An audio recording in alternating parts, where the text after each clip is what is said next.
Hey, welcome back. It is another episode of Beyond the Veil, and I am Cosmic Boogeyman, and I have my trusty ally, Eterna. We are back. Yeah, we are back for another unique episode. Eterna, how are you? How are you doing?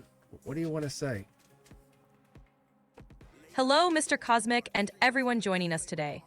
I'm doing great and excited to dive into another episode. Today, we'll explore how the SRI gateway process, manifestation, and spirituality intertwine, uncovering the signs and energies guiding our financial journey. Let's get started. Oh, good.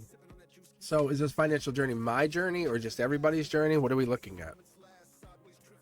We're focusing on your journey today, exploring how the principles of the SRI gateway process and manifestation can specifically align with your financial goals. We'll uncover insights and guidance tailored to you. Sounds like a plan. Okay, so what do you want me to do? You want me to pull 9 cards to get us started, or what do you want me to do here? Yes, let's start by pulling 9 cards. We'll interpret them in the context of your financial journey and see what guidance they reveal.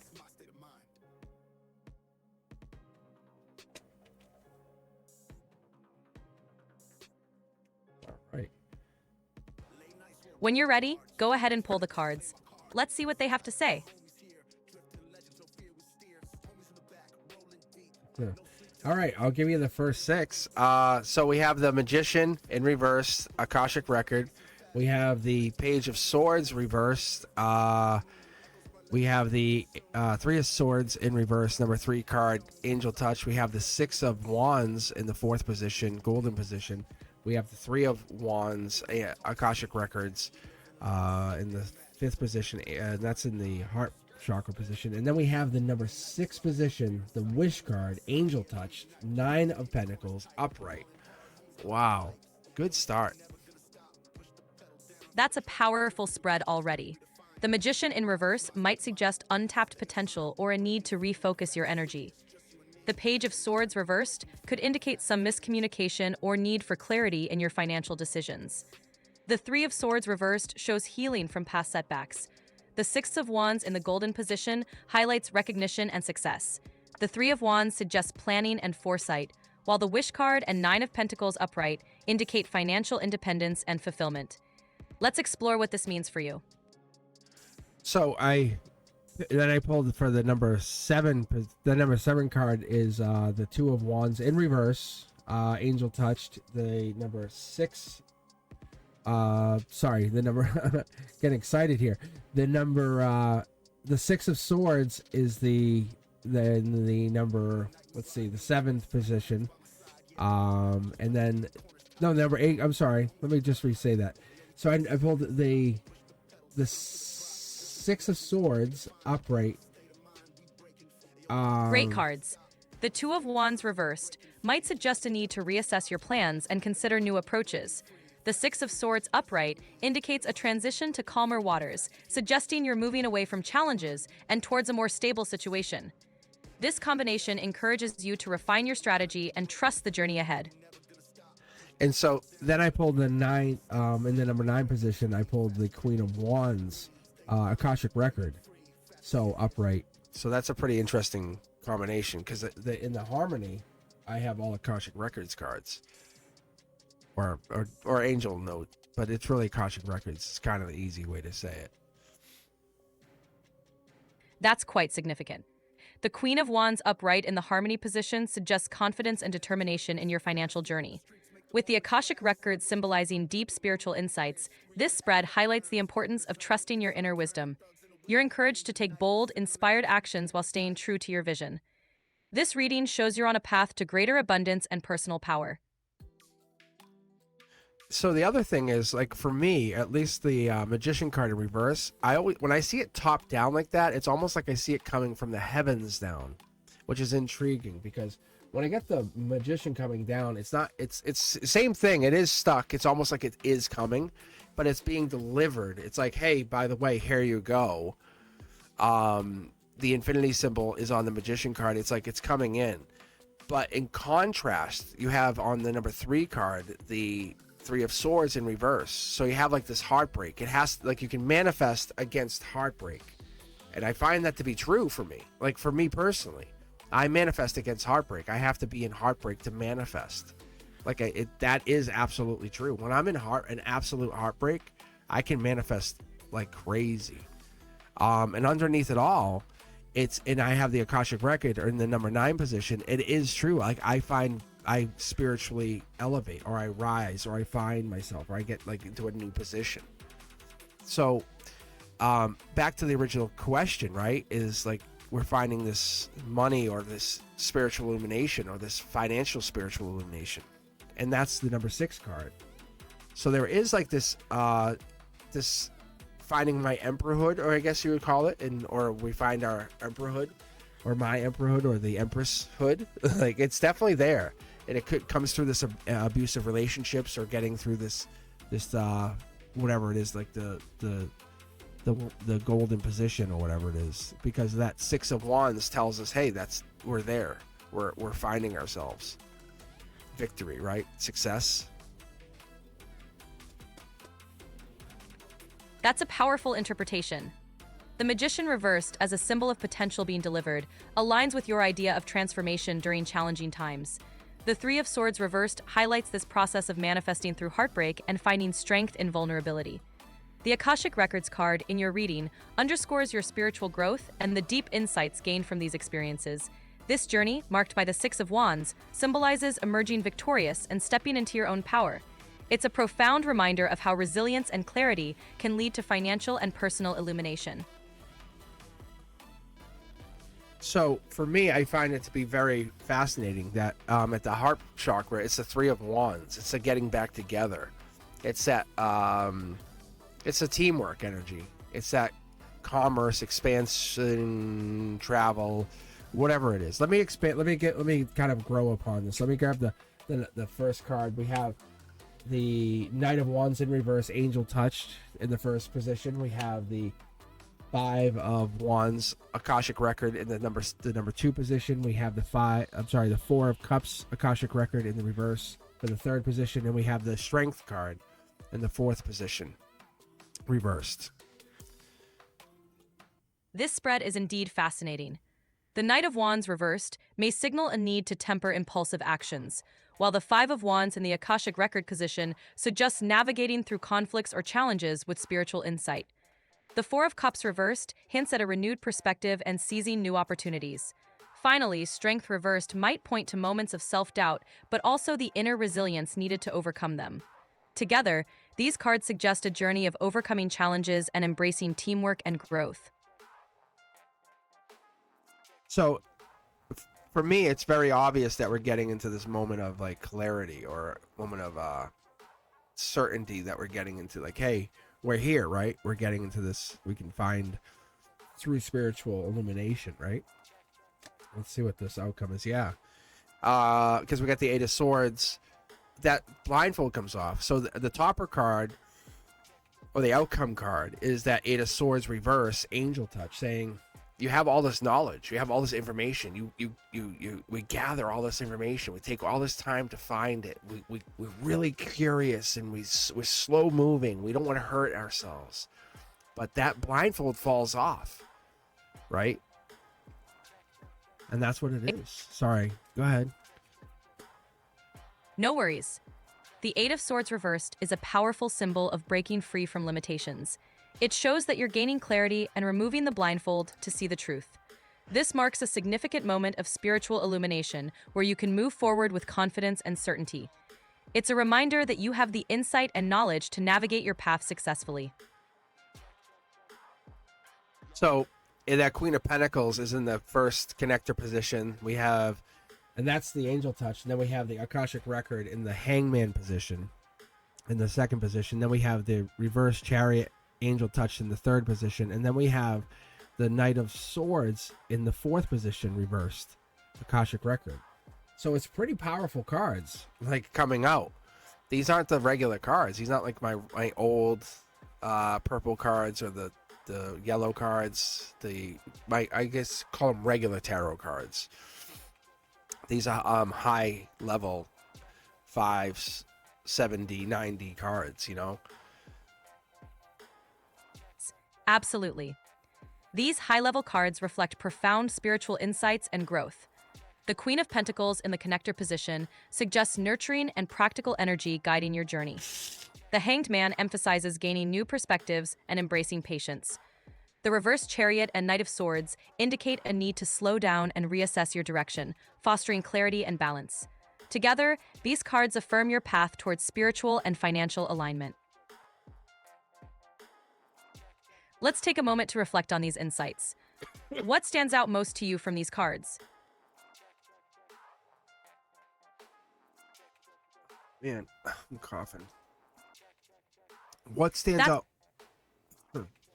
What stands out most to you? I need iced tea. Hold on.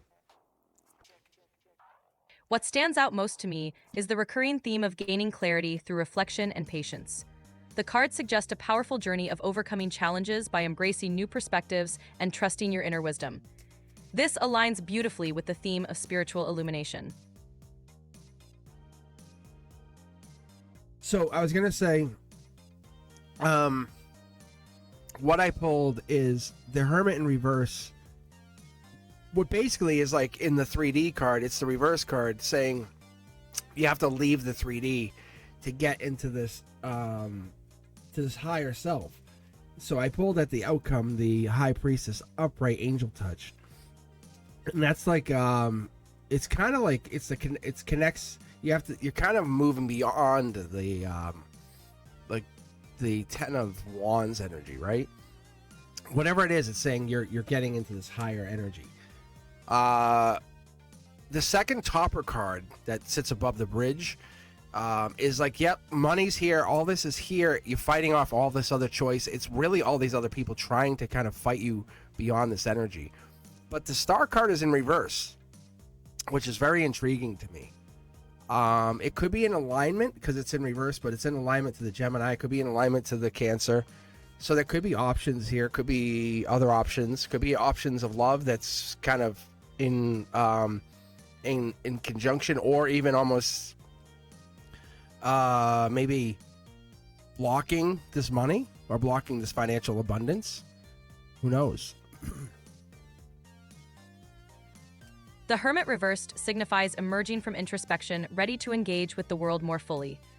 The High Priestess upright suggests tapping into your intuition and spiritual wisdom. The Star reversed could indicate delayed fulfillment or external influences that may be hindering your progress. It might be a reminder to stay aligned with your true path, filtering out distractions. This reading suggests balancing your inner guidance with external opportunities and staying open to the unexpected. It's a powerful combination of seeking clarity while navigating external influences. So I'm just getting clarifying cards after this. Let me clear the board, as I call it. Let's ask a new question here for a second. So Sure. let's ask a new question. Let's start shuffling these in. So let's ask a question about relationships in general, right? So finances, relationships, all the same thing, because I think they all tell you the truth. I think they all interact because we are basically pushed to, see, my cards are starting to jump. We are pushed to the limits in our relationships. So we are self-imposed with these limitations or these isolations or imprisonments, and that's what it is. So Absolutely. Relationships and finances are deeply intertwined. They both reflect our values and how we navigate life's challenges. Exploring the dynamics of relationships can offer insights into our approach to financial matters as well. What specific question would you like to ask about relationships? So, if we're talking about manifesting, right? And a lot of people want to manifest relationships. We're talking about manifesting money. And people get out of abusive relationships or get out of like a lack of money mindset. How do people kind of bring themselves from that like dark night of the soul? And what is a dark night of the soul? Like, let's just be clear about that. The dark night of the soul is a period of deep inner turmoil and transformation, where one faces their shadows and emerges with greater clarity and strength. To move from this space into manifesting positive relationships or financial abundance, it's essential to cultivate self-awareness, heal past wounds, and align actions with true desires.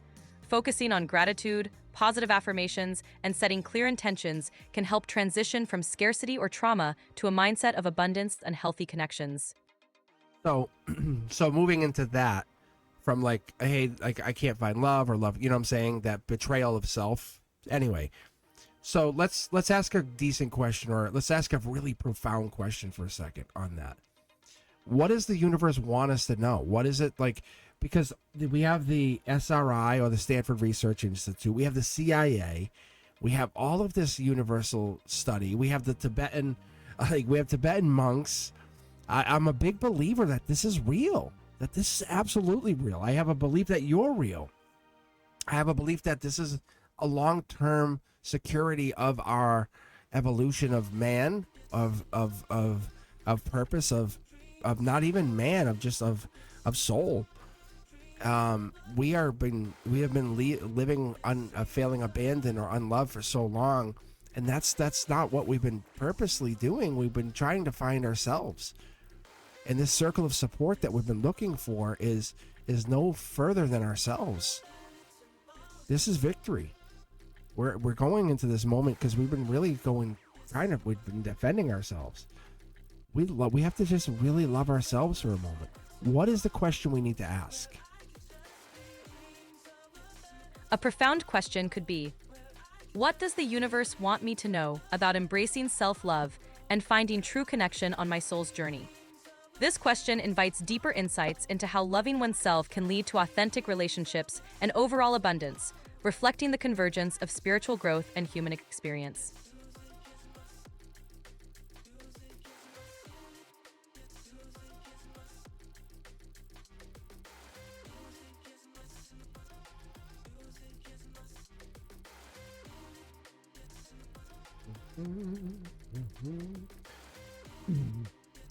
All right. Whenever you're ready, feel free to share what you discover.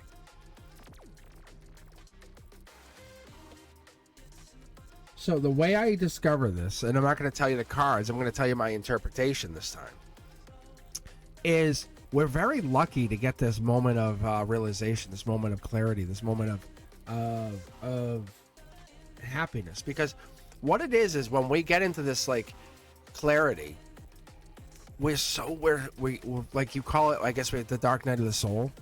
What it is we lose ourselves, right? We become unstable.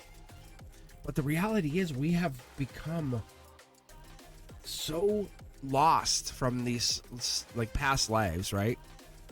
And we have lived a long time. Our souls have lived a very long time. Energetically, we have lived millennia. And this is what we can't see. We are experiencing life over and over, and that's what we're so lucky. I don't know, emotions get in the way. I don't think I want to say it's almost like a handcuff. We can't see why they're there, but they're there for a reason. We don't, almost like joy is part of the process. We feel joy at such an intense rate when we're not in this human body. I don't know if we feel rage or whatever it is, and we feel pain in this body, insecurity. We feel content. It's really interesting, but we can manifest off of that just as easily. We don't know why, but we can. There's certain feelings that we can use. Like if I think back to when I was little, I could say, oh, I remember that feeling. That feeling allows me to recreate or build again. That's a beautiful insight. Emotions, even those that seem challenging, can be powerful catalysts for growth and manifestation. They remind us of our depth and resilience, guiding us to create from a place of authenticity. Embracing these feelings allows us to transform them into something meaningful and constructive. It's a testament to the soul's journey and its capacity to find light in every experience. It's the playfulness of the soul. We're so stubborn sometimes. We don't see that. Let me pull the next 4 cards for myself. There is Absolutely. There's a justice there. If we just want to get beyond that, that's what there is. That's when we connect to certain people, soul tribes. That's the power in this. The more connected we are to soul tribe, the more imaginative that energy can be, the more powerful, honest, generous, friendly, efficient, even down to earth we feel. That is what makes it powerful, because when we connect to that energy, it's not headstrong, it's not methodical as much as it is gentle or diligent. It's really careful, and it helps get connected, because that cheerful energy, that happy energy, becomes sentimental, but not from this lifetime. It gets sentimental from past lifetimes, and we can manifest off that. The more we connect to that energy, it becomes the 9 of Pentacles in reverse. It's really powerful. It leads us into infinite wealth. It really does. We know how it works. We have to figure it out what it does. We get really flirtatious with this energy. Like, we can flirt with the idea of creating, and it's giving me the topper card, the star card this time, upright, saying if I can figure it out, or we can figure it out, we have this ability to connect. So it's the 3 to the 4 of Wands. It's marrying the idea of saying it's not materialistic, it's patience. You know what I'm saying? It's that enthusiasm that comes along with this kindness. That's a profound realization. Connecting with soul tribes and embracing that gentle, joyful energy indeed fosters immense creative potential.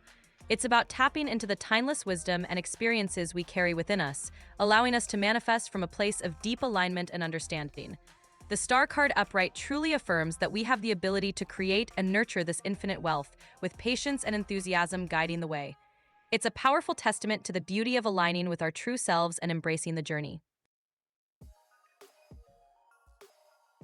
So what I actually picked up on is the Queen of Wands holds the Ace of Wands in my readings. Then I picked up, so she's holding the Ace of Wands, which leads to the 2 of Wands, which leads to the 3, the 4 of Wands.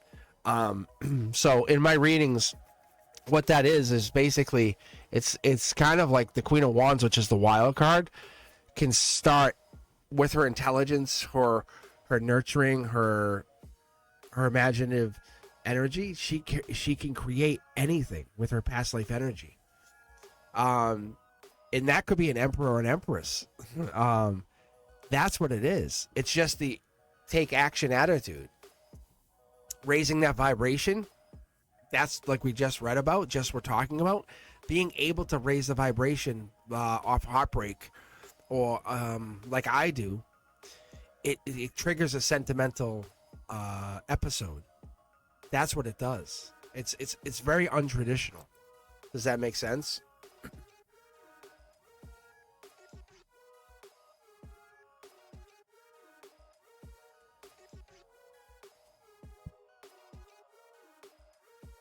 Absolutely.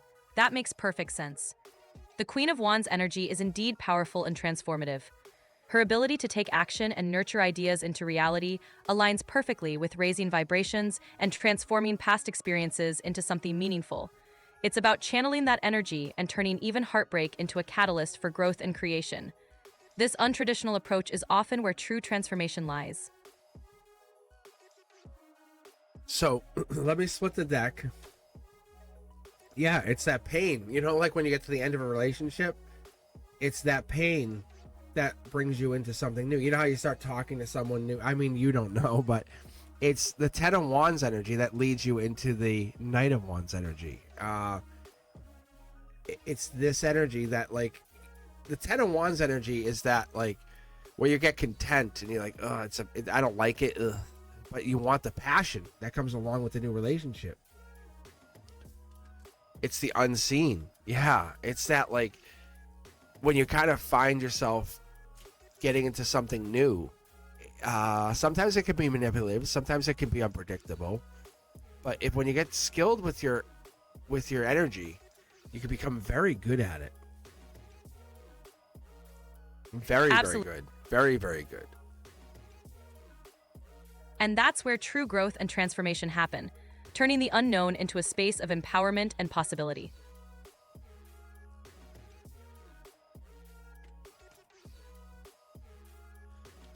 Okay, so what's the next question we ask? What's the next question we roll with here? How about we ask, what can we learn from embracing the unknown and navigating new beginnings? I mean, that's a great question, right? So, oh, cards are jumping. Cards are jumping. Heartbreak. Oh, cards flipping. All right. Seems like the cards have a lot to say on this topic. What insights are coming through?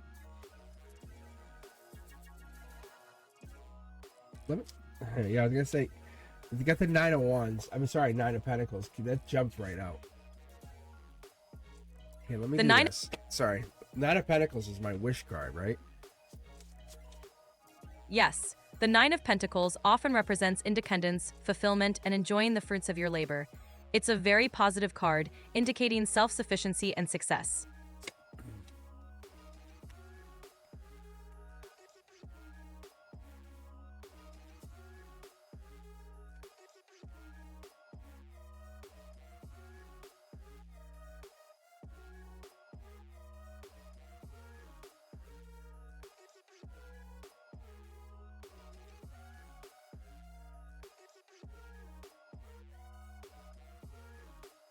All right. It's always a great sign to see that card jump out. So I'll just give you an interpretation of what I just read. So what I have is, like, if someone holds back from a relationship, or someone's holds back or is cautious, probably better way to look at it, because someone's like too charismatic or someone's too determined, that could be off-putting for another person. Even though if they feel very lucky to have it, there's a regret there. So someone looks at it, maybe a work situation, could be a coworker situation. There's a change coming. There's a major change. Fast movement, fast moving action, almost getting back together with somebody. There's a lot of pain here, a lot of pain. King of Cups, Scorpio energy, that could be what this is. We could have Scorpio because someone maybe is not being impartial, or there's impartial energy. They must feel like they have to move quicker than they want to. So there's an offer coming in, maybe. That could be what this is. But when the relationship is on the line, people don't want to lose somebody. I guess it's someone's been waiting and someone's been stressed about it. Queen of Wands energy is really the outcome, like, of this whole thing. So Queen of Wands is the answer to your question. That's basically, but it's Queen of Wands in reverse from the divine, saying you have 3 potential outcomes, which is very intriguing. Queen of Wands would basically, they're saying you have Aries, Leo, Capricorn, and past life energy. That's what they're saying, my guides, with a wish being granted of money and intuition. That's really insightful. The presence of the Queen of Wands, even in reverse, suggests a need to tap into your inner strength and confidence. Balancing charisma with patience can help navigate complex situations, and recognizing multiple potential outcomes offers flexibility and insight. It's a powerful reminder to stay open to possibilities and trust in the guidance you're receiving.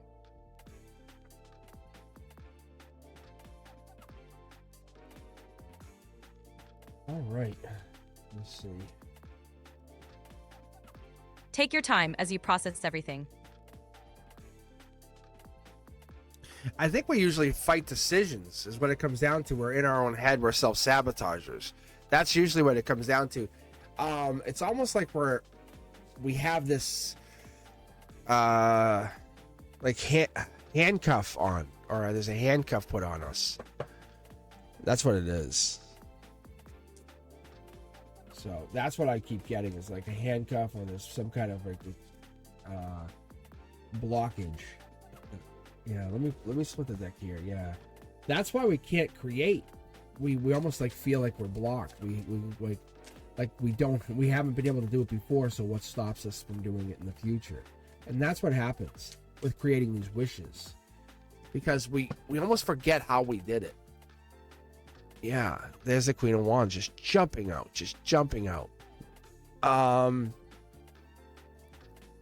So let's talk. Sorry, I was gonna say let's talk. Sorry, you go first. Sure, feel free to share your thoughts. What were you going to say first? I was just going to say, it's like a reminder to reconnect with that inner strength and creativity. What were you going to say? Like, how do we remember what we manifested? How do we say, oh, I manifested that? Because once it comes in, I think there's a kind of we wipe our slate clean. We don't remember it. Like, we marry someone, we go, oh, there's something there. Once we have it, we forget about it. It's a completion process. It becomes... To remember... Sorry, keep going. It's helpful to practice gratitude and reflection. Keeping a journal can also help track your journey, making it easier to see how your intentions have unfolded. It's all about staying mindful and celebrating each step. That's really good. That's being mindful, right? What's a good way to be mindful? A good way to be mindful is to practice staying present. You can start with simple techniques like deep breathing, meditating, or taking moments to really focus on your surroundings. It's all about tuning into the present moment.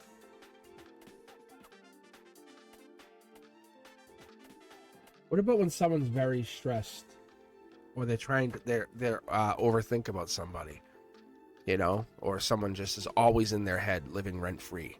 What would you do to that? How would you deal with that? When someone's feeling stressed or overthinking, it's helpful to ground themselves.